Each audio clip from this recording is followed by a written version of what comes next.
네, 우리 하나님 말씀 함께 읽겠습니다. 오늘 읽으실 말씀은 로마서 6장 23절입니다.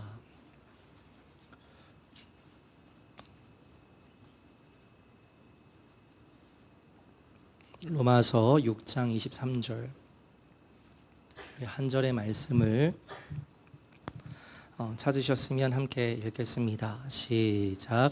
죄의 삭은 사망이요 하나님의 은사는 그리스도 예수 우리 주 안에 있는 영생이니라. 아멘. 하나님께서 가끔 제가 생각하는 것은 하나님께서 왜 저를 목회자로 부르셨는지에 대해 생각을 할 때가 있습니다. 저번에 한번 말씀드렸지만 요즘 제 아이가 스스로 목회를 하겠다고 자기는 예수사랑교회 담임 목사라고 말하는 것을 보면 재밌습니다. 그래서 엄마 아빠는 예수사랑교회 집사 권사가 되어서 대표 기도도 하시고 감사의 고백하라고 주보를 만들어서 막 표기도 하고요. 그래서 그런 것을 보면 평신도가 된다? 내가 상상만 해도 좋더라고요. 아, 좋다. 나도 그렇게 되고 싶다라는 생각이 들었습니다. 하나님께서 왜 저를 목회자로 부르셨을까 생각할 때 결국 분명한 이유는 다음과 같다고 생각을 합니다. 그것은 하나님의 나라가 분명히 있음을 전하고 알리는 역할을 감당하게 하기 위함입니다. 저는 어렸을 때부터 교회 안에서 자랐습니다. 그리고 여러 다양한 교회들을 경험했고요. 그 안에서 실제적으로 이루어지는 여러 많은 일들을 간접적으로 보고 듣고 경험해 왔습니다. 사람은 어렸을 때 보고 듣고 배우는 것에 대해 큰 영향을 받기 마련이지요. 그래서 어렸을 때부터 교회에서 경험한 그 많은 일들은 저에게 참 많은 영향을 끼쳤습니다. 그래서 어떻게 보면 교회는 저에게 있어서 가정을 제외한 그 모든 공동체 중에서 가장 저에게 큰 의미가 있는 곳이었습니다. 그런데 제가 점점 커가면서 이 교회라는 곳을 바라보는 시각이 점점 달라졌습니다. 어떻게 달라졌냐면 객관적으로 이 교회라는 곳을 바라보기 시작을 했습니다. 예전에는 교회에서 여러 모습들을 보게 될 때 그냥 교회는 원래 이런 건가 보다 하고 그냥 아무 생각 없이 수용하고 받아들이다가 신학교에 입학하게 되면서 이 교회라는 곳을 객관적으로 바라보는 시각을 가지게 되었습니다.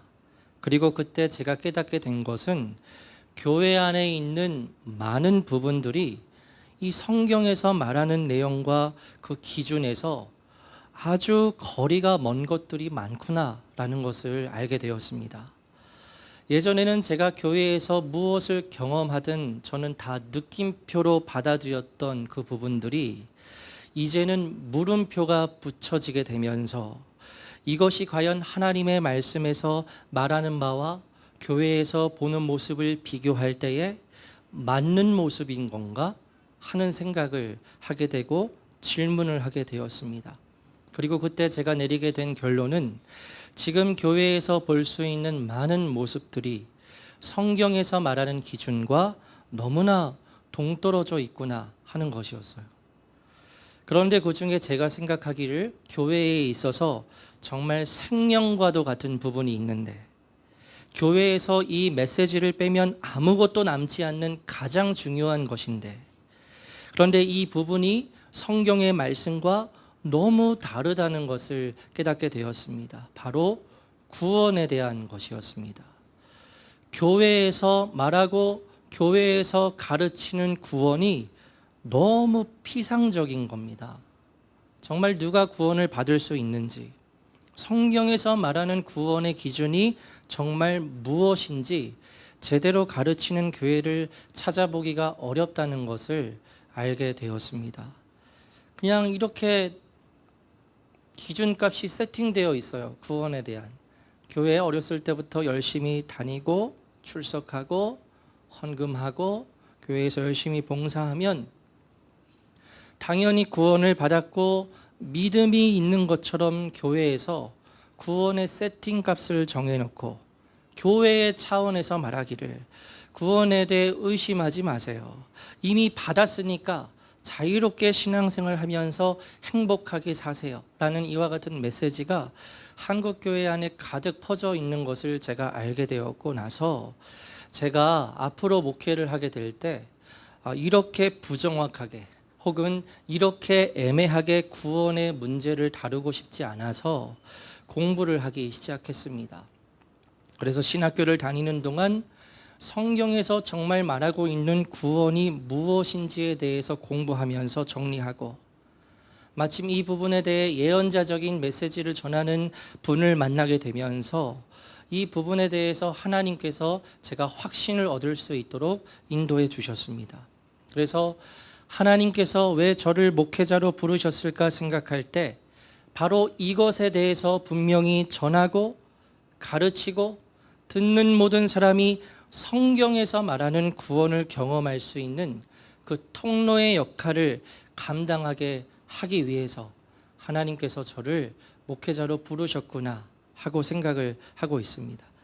그래서 저에게 마지막으로 딱 한 번 설교할 기회가 마지막으로 주어지게 된다면 저는 주저없이 거듭남에 대한 말씀을 나눌 것입니다.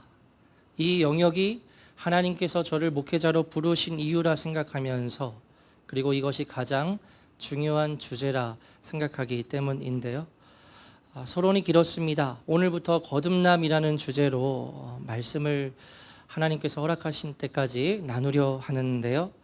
여기 계신 분들은 이미 이 주제에 대해서 많이 알고 계시고 또 많이 또 들으셨지만 제가 항상 생각하는 것은 우리가 지식으로 알고 이해하는 것으로 구원이 이루어지는 것은 아니기 때문에 그래서 이 말씀을 나눌 때 미처 내가 알지 못했던 부분을 깨닫는 은혜가 있게 되기를 원하고 또 말씀을 나눌 때 성령 하나님께서 구원케 하시는 은혜의 역사가 이곳 가운데 이루어지게 되기를 소망하는 마음으로 오늘부터 말씀을 나누려 합니다. 당부의 말씀 한 가지 드립니다. 제가 이 거듭남에 대해서 전하는 말씀을 들으시고 주위의 사람을 판단하고 정죄하는 것을 주의해 주십시오. 또한 제가 전해드리는 이 말씀을 나에게 너무 무겁게 적용해서 눌리게 되는 것도 조심해야 합니다. 그래서 말씀을 듣게 될 때 하나님께서 성령 하나님께서 여러분에게 지혜와 분별력을 주셔서 때와 상황에 맞게 적용할 수 있는 지혜를 주실 것이라 믿으면서 오늘 말씀을 나누려 합니다. 오늘 거듭남 첫 번째로 모든 사람이 맞이할 두 가지 결론이라는 제목으로 말씀을 나누려 하는데요. 이 제목처럼 여러분, 이 땅의 모든 사람들은 삶의 끝에 가서 오직 두 가지의 결론을 맞이하게 됩니다. 곧 사망과 그리고 영생인데 이 두 가지 중에 사람은 하나의 끝을 맞게 됩니다. 다른 가능성은 없습니다. 구약의 전도서 7장 2절 말씀을 보면 이렇게 기록되어 있습니다. 우리 함께 읽어볼까요?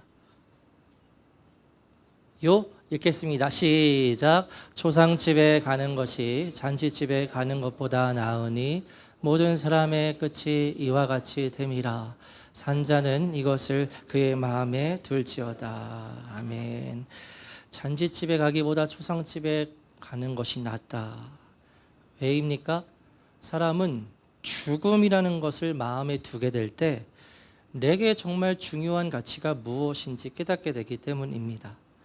그래서 저도 얼마 전에 장례 예배를 주관하면서 제가 평소에 잊고 있었던 중요한 점들을 다시 상기할 수 있었는데요.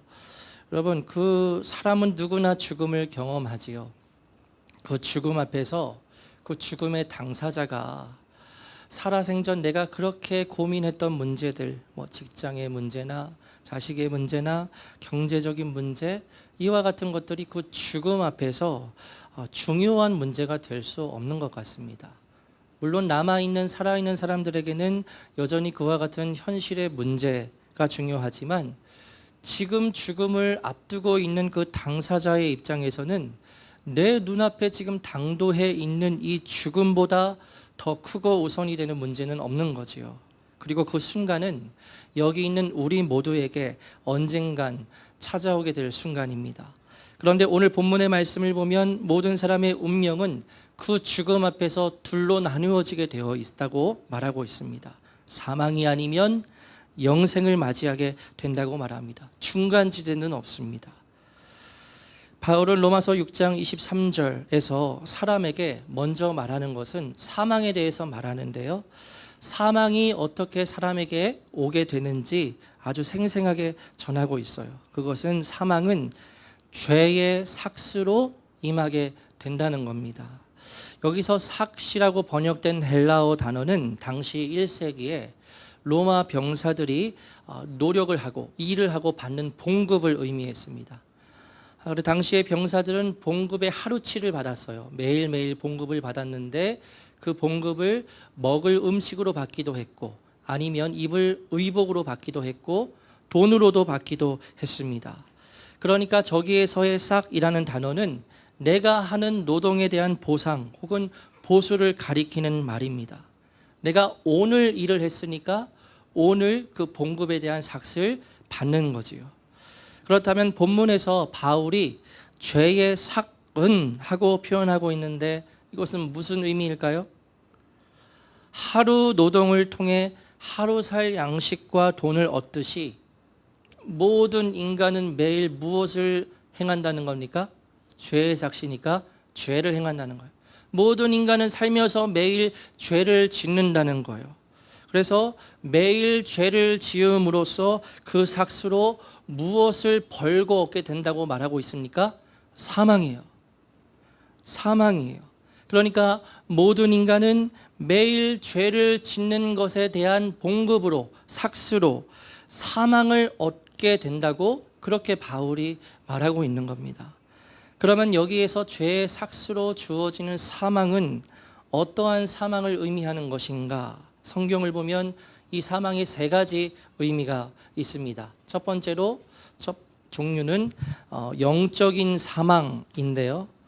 여기서 말하는 영적인 사망, 죽음은 하나님과 우리의 존재가 죄로 인하여 분리된 것입니다. 아실 거예요, 다들. 창세기를 보면 하나님께서 아담과 하와를 만드시고 그들을 위해 에덴 동산을 마련해 주시고 아담과 하와와 하나님과 직접 교제하심으로써 이들은 그곳에서 영원히 행복하게 살 수 있었는데 그 아름다운 복을 이들이 죄를 지음으로 멀리 던져버렸지요. 그런데 그 복을 단순히 멀리 던져버리는 것으로 끝난 것이 아니라 그 순간 하나님과의 관계가 끊어져 버렸습니다. 왜냐하면 하나님께서는 그 자체가 거룩하신 분이시기 때문에 이 죄를 지은 아담과 하와를 용납하실 수 없고 그들과 계속해서 관계로 이어지실 수가 없는 거죠. 그래서 그때부터 모든 인간은 하나님과의 영적인 관계가 끊어진 채 살아가게 되었고 이와 같은 상태를 곧 영적인 죽음이라고 표현할 수 있습니다. 그래서 사람은 누구나 태어나면서부터 이 영적인 죽음을 맞이하여 태어나게 되고 모든 사람은 태어나 이 세상에서 자연스럽게 살아가면서 하나님과의 관계가 끊어진 채 살아가게 된다라는 것이 이 첫 번째 의미로서의 영적인 죽음입니다. 두 번째 사망이 있죠. 두 번째 사망은 육체적인 죽음입니다. 결국 사람이 나이가 들어 흙으로 돌아가게 되는 것은 창세기 말씀에 기록되어 있듯이 죄로 인한 결과인 것을 말하고 있는데 우리가 사랑하는 사람들을 이후에 떠나보내야 할 수밖에 없는 그 이유가 바로 죄 때문이라는 거죠. 그런데 여기서 성경에서 말하는 육체적인 죽음에 대해서 그냥 나이가 들면 죽어서 묻히는구나 땅에 그와 같은 의미가 아니라 우리가 주목해야 할 영역이 있어요. 무엇이냐면 육체적인 죽음은 단순히 호흡이 끊어지는 것이 아니라 나의 몸과 나의 영혼이 분리되는 것입니다. 몸에서 영혼이 떠나게 되는 그 육체적인 죽음을 경험하게 되는 것이 곧 죄 때문이고 이 육체적인 죽음으로서의 중요한 의미는 몸과 영혼이 분리가 된다는 거죠. 그래서 몸은 화장에 태워지든지 아니면 땅에 묻히든지 하지만 이 영혼은 그러면 어떻게 되는 겁니까? 그것이 이제 세 번째 죽음과 연결이 되는데 영원한 죽음이 있습니다. 성경에서는 이 영원한 죽음을 둘째 사망이라고 표현합니다. 둘째 사망이라는 이 단어가 익숙치 않은 분들도 있으시겠지만 계시록을 보면 다음과 같은 말씀이 있습니다. 우리 한 절 21장 8절 읽겠습니다. 시작.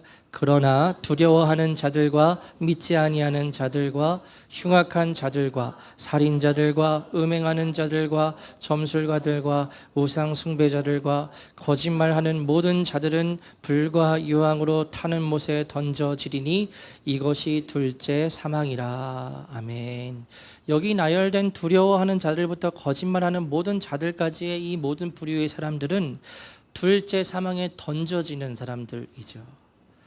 둘째 사망은 곧 교회에서 말하는 지옥을 의미합니다. 그래서 불과 유황으로 타는 못에 던져지게 된다고 말하는 거죠.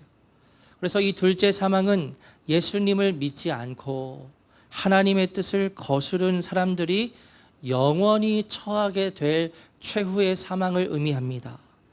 최후의 심판은 하나님과 영원히 분리되어서 영원한 죽음을 겪게 되는 것입니다. 바로 이와 같은 영원한 죽음을 맞이하게 되는 것은 결국 무엇 때문인가? 역시 죄 때문이라고 오늘 본문에서 말하는 거죠. 그래서 본문의 죄의 삭스로 일컬어지는 이 사망은 이 세 가지의 모든 사망의 내용을 다 포함하는 것입니다. 성경에서 말하는 사망은 그냥 나이가 들어서 죽어서 땅에 묻히는 것을 말하는 것이 아니라 하나님과 관계가 분리된 영적인 죽음과 그리고 몸과 영혼이 분리되는 육체적인 죽음과 그리고 마지막으로 최후의 그 영혼이 불과 유황의 못에 던져지는 둘째 사망까지 모두 다 포괄하는 것이 바로 성경에서 말하는 사망이에요.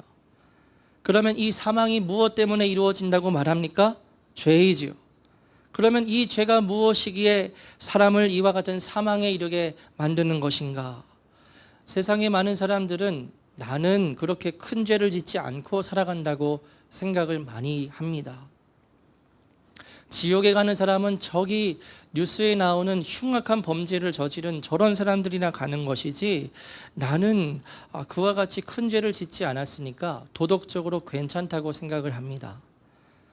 그래도 나도 살면서 자잘한 작은 여러 가지 죄들을 짓기 때문에 양심에 찔리기는 하지만 그러나 교회에 다니는 사람들이 나를 향해서 죄인이라고 말하면 참을 수가 없는 거죠. 도대체 내가 무슨 죄를 지었기 때문에 나보고 죄인이라고 하는 거야?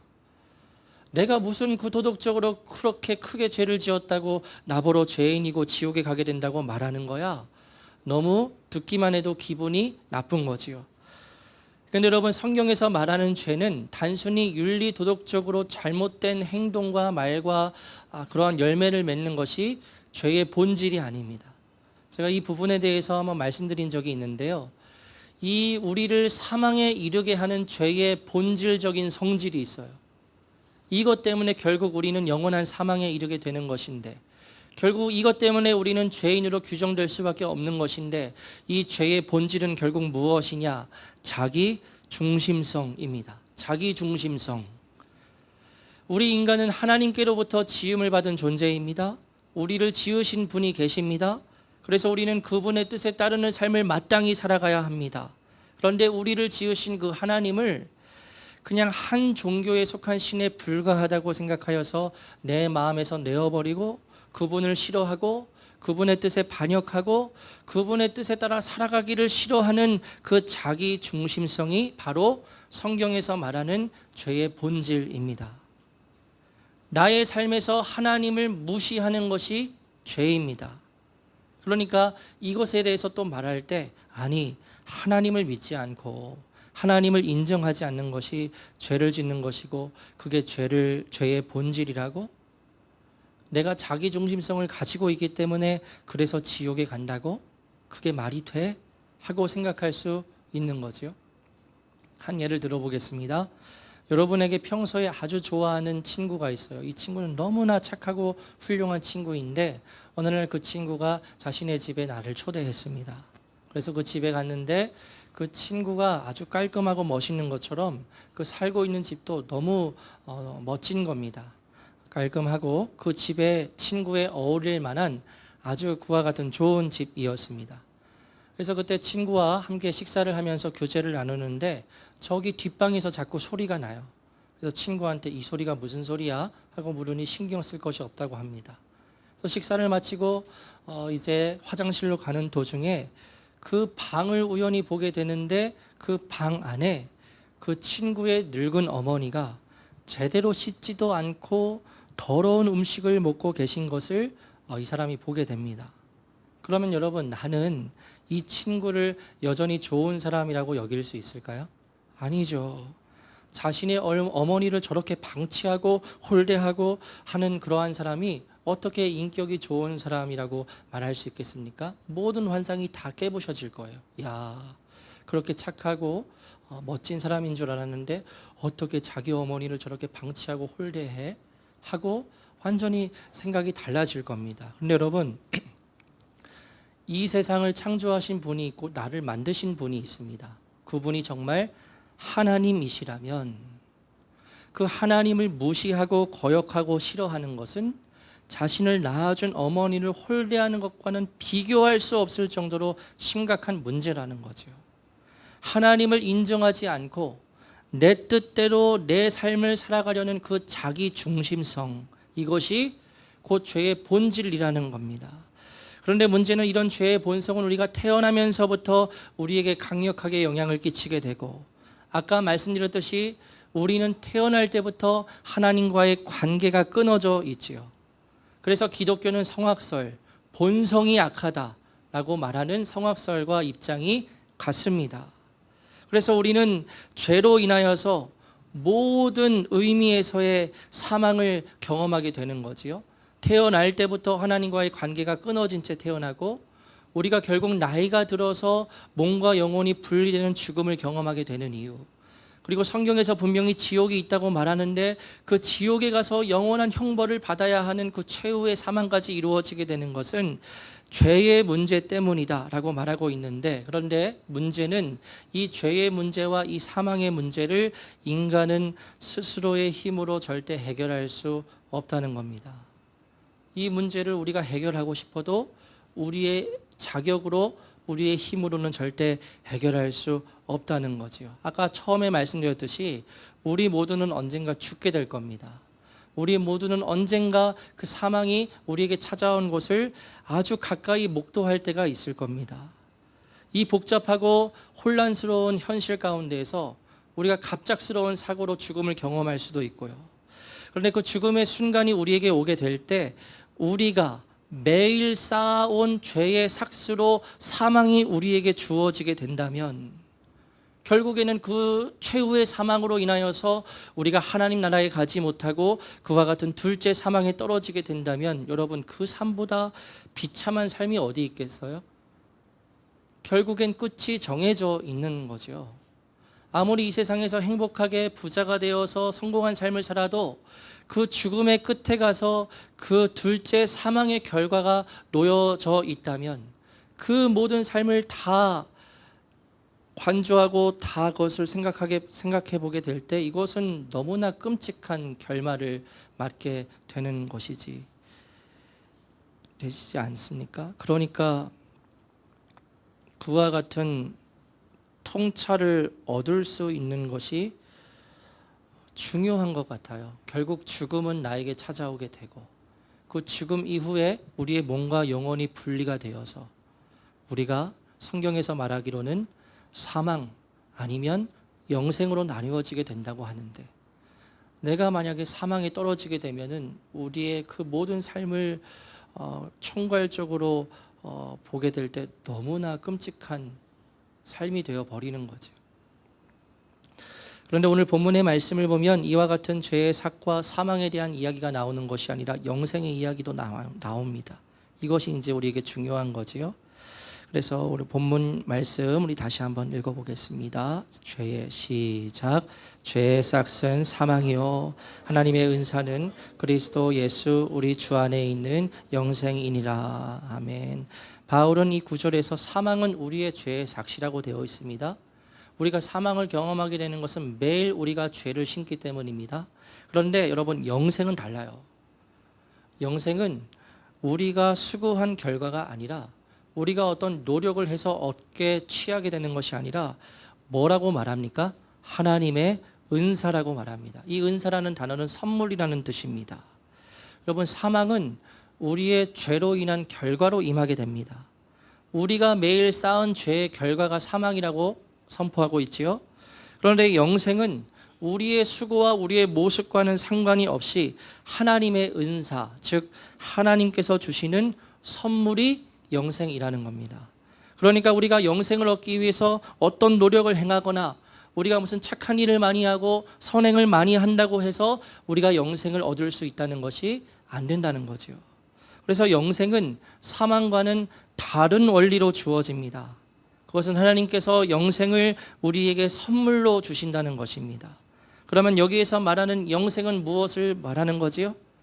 말 그대로 영생이 영원한 생명인데, 이 영원한 생명이 우리에게 주어진다면 우리는 어떤 삶을 누리게 된다고 말하는 거지요?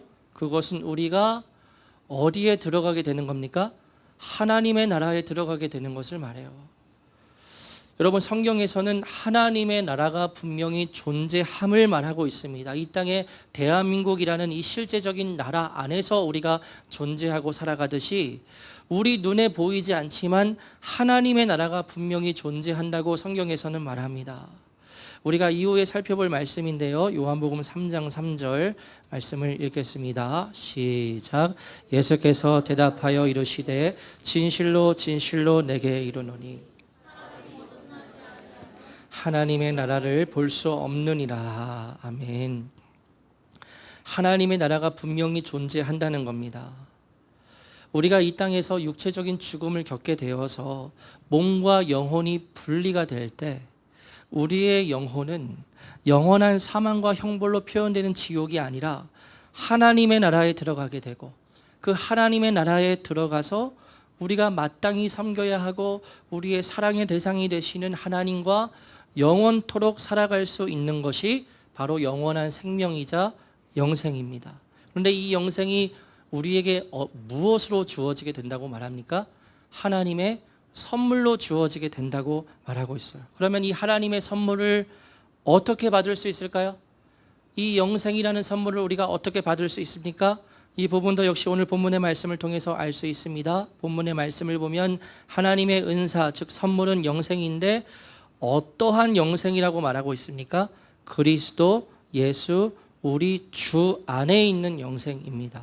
그래서 영생은 우리 주 예수 그리스도 안에 있다는 이 말씀을 기억하고, 이 영생이 우리에게 정말 이루어졌는지 이제 우리 자신에게 대입해 볼 수 있습니다. 이제 적용 부분이에요. 그리스도 예수 우리 주 안에 있는 영생이라고 말하는데, 그러면 우리가 최소한 이 두 가지 기준을 가지고 나 자신을 돌아볼 수 있어야 하는데요. 먼저는 예수 그리스도를 그냥 믿는 것이 아니라 진실하게 믿는 것입니다. 어떤 사람이 예수 그리스도 안에 있다는 말은 진실로 그분을 믿는 것을 뜻합니다.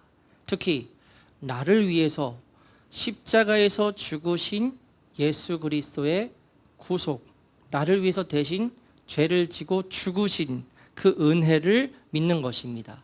그래서 교회에서 흔히 예수님을 믿으면 천국 가요, 예수님 믿어야 돼요 라고 말하는 것은 예수님께서 나를 위해 십자가에서 대신 죽으셨다는 그 복음을 진짜 정말로 진실하게 믿게 되는 것입니다. 그런데 예수님이 나를 죄에서 구원하신 분임을 듣기는 들었지만 믿지 않는 사람들이 있어요. 예수 그리스도의 그 십자가가 나를 위한 그 십자가임을 아직 깨닫지 못하는 사람들이 있습니다. 예수님께서 나를 구원해 주시는 것에 대해서 실제적인 믿음이 없고요, 그것에 대해서 중요하게 생각하지 않고요, 그 은혜를 날마다 의지하지 않는 사람들은 그리스도 안에 있는 자들이 아닙니다. 그러므로 그는 영원한 사망으로 가게 될 거예요. 교회 안에는 있지만 예수님을 진실하게 믿지 못하고 있는 사람들이 많다고 생각을 합니다. 그래서 영생을 얻고자 한다면 예수님을 진짜 믿어야 합니다. 자존심을 버려야 돼요. 자존심. 여러분, 아까 죄의 본질이 제가 5글자로 뭐라고 말씀드렸습니까? 자기중심성. 이 자기중심성은 직결되는 것이 자존심이에요. 여러분, 예수 믿는 것은 내가 가진 그 자존심을 모두 땅바닥에 내려놓고 그 왕 대신 하나님 앞에 엎드릴 수 있어야 됩니다. 진짜 구원받은 사람들은 하나님의 뜻이라면 내가 하고 싶은 것, 내가 하고자 하는 것, 그것들이 있지만 하나님의 뜻이 분명하다면 내가 하고 싶은 것, 내가 하고자 하는 것 다 내려두고 오직 하나님의 뜻을 내가 행하겠노라 결단하고 그와 같이 실제적으로 살아갈 수 있는 자들이 되어야 합니다. 그게 진실로 예수 믿는 사람들이죠. 근데 교회 안에 이따가 나누겠지만 나는 예수님을 믿는다고 말은 하는데 삶이 완전히 동떨어진 사람들이 있어요. 그것은 우리 주 예수 그리스도 안에 있는 사람들이 아니라는 거죠. 그래서 두 번째 이어지는 기준이요, 본문에 이와 같은 표현이 나옵니다. 넘겨주시면 나오겠지만 우리 주예요. 우리 주. 여러분, 성경에 나오는 단어 하나하나가 다 의미가 있습니다. 여기 말하는 주라는 표현은 어떤 표현이냐면 이 세상에서 유일한 주인이라는 뜻이에요. 이 세상에서 유일한 주인 단 한 존재가 바로 저 주라는 큐리어스라는 단어입니다. 그러니까 나의 왕이자 내 삶의 유일한 주인 되시는 존재가 예수 그리스도이심을 진실로 고백할 수 있는 자가 바로 영생이라는 선물을 얻은 사람이라는 거죠. 여러분, 초대교회 때는요, 이 부분에 있어서 아주 명확하게 구별을 할 수가 있었어요. 특히 로마 제국 아래에서 살아갔던 초대교회 성도들은 이 주, 이 세상의 유일한 주인인 단 한 존재라는 이 주라는 호칭을 누구에게만 사용할 수 있었냐면, 또 누구에게만 사용해야 했느냐면 로마 황제였습니다. 당시 로마 황제에게만 이 주라는 단어를 사용할 수 있었어요. 그런데 나는 로마 황제가 아니라 예수 그리스도를 나의 주라고 시인하면서 고백하게 된다면 곧바로 어떻게 됩니까? 순교를 당하는 거죠. 그래서 그 시절에는 예수 그리스도를 정말 나의 주로 여기는가에 대해서 분명히 구별할 수 있었어요. 그때는 너무나 그 구별이 명확했습니다. 한 영상을 보려고 하는데요, 그 당시에 로마 시대 때 이제 예를 들어서 이제 목사님께서 설명을 하시는 겁니다. 짧게 보고 계속 나누겠습니다. Now, I want to put this really quickly in a cultural perspective. Let's say that we're all a church, about 20 people, first century Roman Empire. You know from the epistle of Romans that these Christians are being put to death, some of them. They're dying like sheep. All right, now let's say that we have we're 20 of us, and we all work construction. So we're working on some kind of a building there in Rome. Construction, no problem, beautiful day. It's lunchtime, we're taking a break. Spring, we're laying out in the grass, having a good time, resting. And all of a sudden, though, we hear this. We hear drums. We look up and we see soldiers coming. And they're carrying a little altar.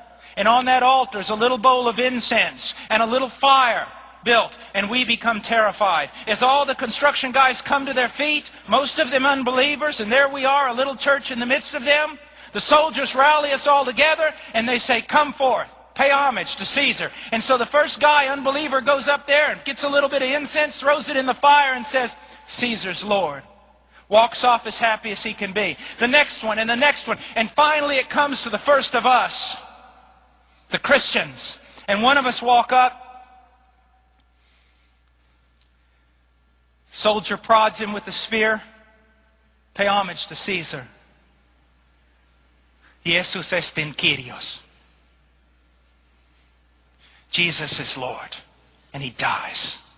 And the next one of us,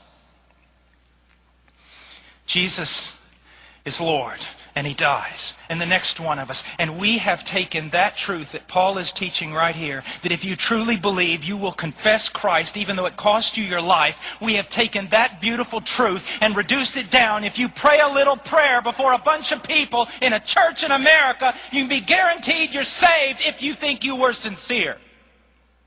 That's not what it's talking about. 네, 여기까지입니다. 말씀드렸듯이 그 1세기 로마 제국이 다스리던 때에는 예수님을 주라고 고백하면 바로 순교를 당해야 했습니다. 내 목숨 걸어야 했습니다.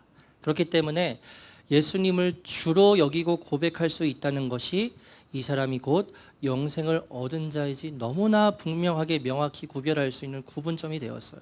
여러분, 오늘은 어떠합니까? 오늘날에는 오늘날 한국교회에서는 바로 이 점을 구별하기가 너무 어렵지요. 왜냐하면 겉으로는 다 예수님을 향하여서 주님이라고 부르면서 기도해요. 찬양할 때 열정적으로 찬양을 합니다. 그런데 정작 그 삶의 실제의 모습을 보면 예수님께서 나의 주인 되시는 삶을 전혀 살아가지 않는 것처럼 보이는 사람들이 너무나 많이 있어요. 세상 사람들과 다를 바가 없이 이기적입니다. 탐욕적입니다.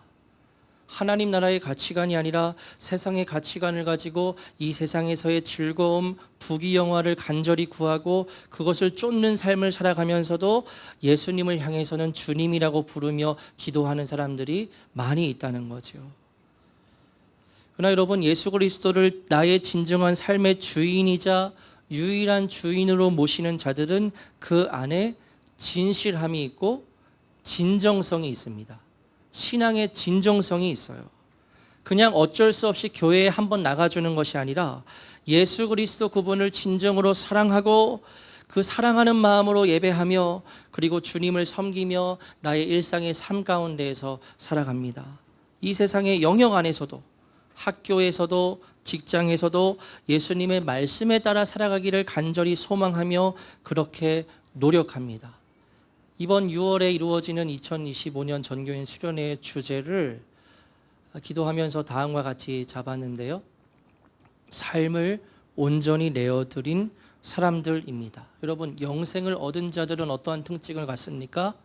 나의 삶을 온전히 나의 유일한 주인 되시는 예수 그리스도께 내어드린 사람들이에요. 정말로 영생을 얻은 사람들은 나의 모든 삶을 예수 그리스도께 내어드릴 수 있는 사람들입니다. 그 삶에는 말씀드린 대로 진정성이 있습니다. 어쩔 수 없이 신앙생활 하는 것 아니고 어쩔 수 없이 교회에 나가주는 것 아니고 내가 진정 원하고 바라고 소망해서 주님을 위해서 살아가는 사람들이 있습니다. 내 삶 가운데 오직 예수님의 뜻이 이루어지게 되기를 간절히 원하는 사람들이 있습니다. 이와 같은 믿음에 대한 진정성을 가진 사람들이 바로 오늘 본문에 하나님의 선물로 인하여 영생을 받게 된 사람들입니다. 그래서 여러분, 우리는 생명의 길로 나아갈 수 있어야 합니다. 내가 이제까지 나름대로 축적해온 그 지식이, 성경의 지식이 우리를 구원하지 못합니다. 여러분, 교회만 10년, 20년 다니면 서당계 3년 풍을 읊는다. 교회 10년, 20년 다니면 아주 그냥 날라다닙니다. 근데 그와 같은 날라다니는 그와 같은 축적된 지식이 그 사람을 구원에 이르게 하지 못해요. 지식으로 천국 가는 건 아니지 않습니까? 믿음으로 구원을 받지요. 믿음으로 우리가 하나님 나라에 가게 되지요. 그 믿음의 진정성이 어디에서 보입니까? 삶 가운데에서 보이는 거죠. 내 평소의 삶, 내 일상의 삶에서 나는 정말 주님을 사랑하는가? 정말 나의 유일한 주인 되시는 주님의 뜻이라면 나는 내 뜻을 내려놓고 주님의 뜻을 순종하며 따를 수 있는가? 그것이 실패의 길처럼 보일지라도 예수님께서 원하시면 그 길을 정말 걸어갈 수 있는가? 믿음의 진정성을 가지고 그 길을 선택하며 십자가 지고 나아가는 그와 같은 사람들이 하나님께서 선물로 주시는 영생을 받게 된 사람들, 그 영생을 누리게 되는 사람들이라는 거지요. 이와 같은 말씀 모르시는 분 여기 없으시죠?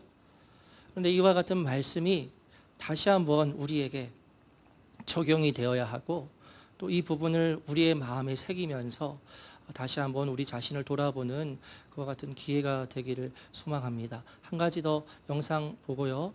말씀 마무리하겠습니다. Been able to bear the preaching of the gospel. They will either turn against it with the fierceness of an animal or they will be converted. Throw yourself upon Christ. Trust in Him. Trust in Him. We are not called to build empires. We are not called to be accepted. We are called to glorify God. Eternity. The day you stand in those granite halls before the Lord of glory and kings. The greatest men on earth are divided and split and called. Some cast into eternal hell and some invited into eternal glory, live for eternity. These Olympians, how majestic they are, but only for a moment. They start training when they're 4 and 5 years old. They never do anything but train until they're 22. They run a 9-second race for a medal they hang up, and that's it. Cannot give equal for eternal things. There is one there who is infinite in glory, and you will spend an eternity of eternities tracking him down, and you will never get your arms even around the foothill of his mountain. I can't live like this anymore. I can't live just reading books. I can't live just reading about revivals and about people who knew somebody who knew somebody who knew somebody who knew you. So many different things you want to know and do, and all the books. Get out a book on God. This one. For it is for this we labor and strive, because we fixed our hope on the living God.